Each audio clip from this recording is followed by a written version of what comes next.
सर्वांना good morning आणि सर्वांना श्री स्वामी समर्थ। आज आहे माझा गुरुचरित्र पारायणचा 6वा दिवस। सकाळी मी लवकर उठून मठामध्ये गेलेली होती।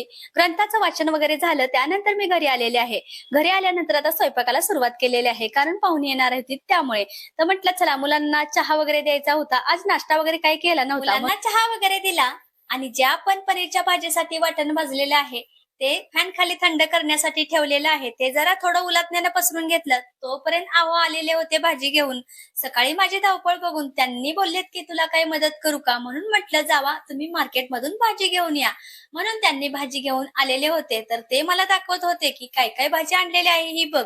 तर दही वगैरे आणलेलं होतं, कारण मला कढी पण करायची होती, पण कढी काही केलीच नाही। आहोंनी भाजी आणली मार्केटमधून, त्यामध्ये मस्त अशी वांगी सुद्धा आणलेली होती, त्यामुळे ती वांगी भरून केली आणि कढीचा बेत आहे तो कॅन्सल केला। पनीरची भाजी सुद्धा झालेली आहे, इकडे छान अशी टाकलेली आहे।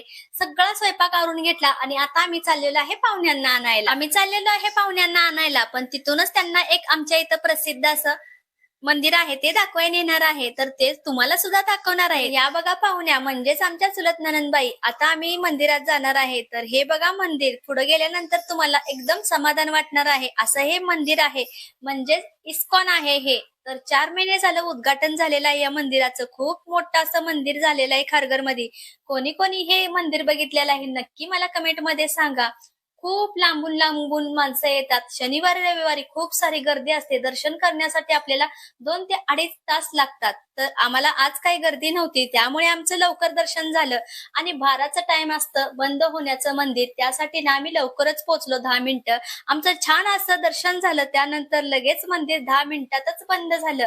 तर बघू शकता डिझाईन सुद्धा खूप छान छान गाभाऱ्यामध्ये केलेले आहेत आणि ह्या गाभाऱ्यामध्ये खूप शांतता अशी होती। मस्त छान जप चाललेला होता कृष्णाचा, सर्वजण जप करत होते। त्यानंतर आम्ही आलो इकडे, स्टोअर आहे त्यांचंच, त्यांच्या स्टोअर मध्ये। तर इथं ना अगरबत्ती, सेंट, जे देवाच्या वस्तू आहेत त्या भेटत होत्या।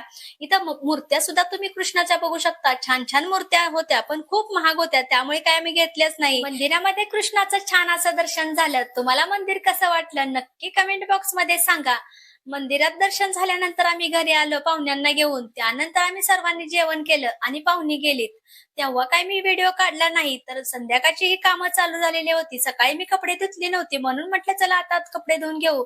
संध्याकाळच्या 6 वाजलेल्या होत्या, तर कपडे वगैरे धुतली, पण पाणी साठलेलं होतं टपाचं, ते म्हटलं पुसून घ्यावं, नाही तर पायी सटकल।